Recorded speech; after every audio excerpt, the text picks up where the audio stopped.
Parvati Manoharrai बालचन्द्रशेखराय सर्वलोकवन्दिताय शुभमङ्गलम्।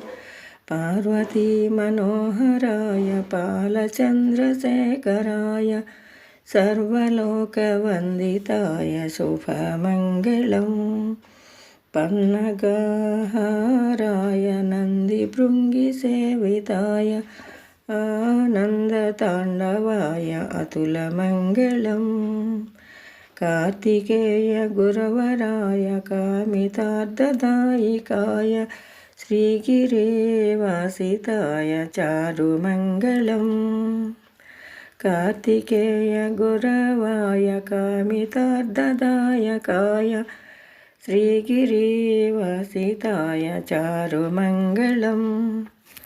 भानुकोटिभास्कराय पालितेन्दिरेश्वराय दीनलोकबान्धवाय दिव्यमङ्गलम्।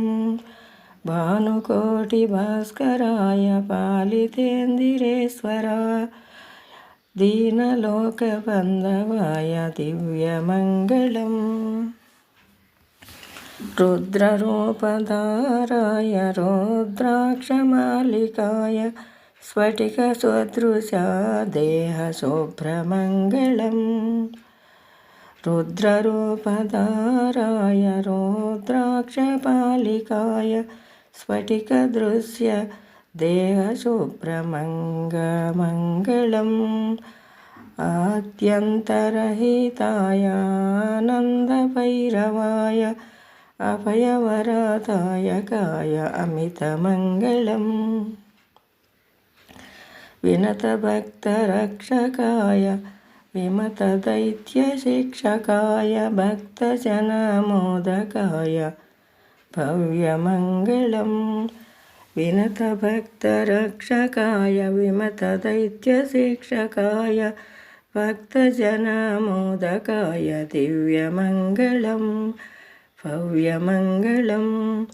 महामहितान्विताय वदनदेहदग्धकाय मेरुशृङ्गवासाय महितमङ्गलम्। आगमान्तस्तुत्याय योगिहृदयसंस्थिताय भोगिराजकङ्कणाय भूरिमङ्गलम्। आगमान्तस्तुत्याय योगिहृदयस्थिताय भोगिराजकङ्कणाय भूरिमङ्गलम्।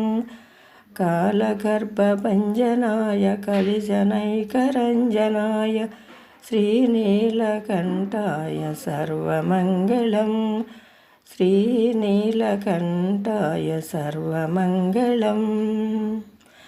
Parvati Manoharrai बालचन्द्रशेखराय सर्वलोकवन्दिताय शुभमङ्गलम् शुभमङ्गलम्।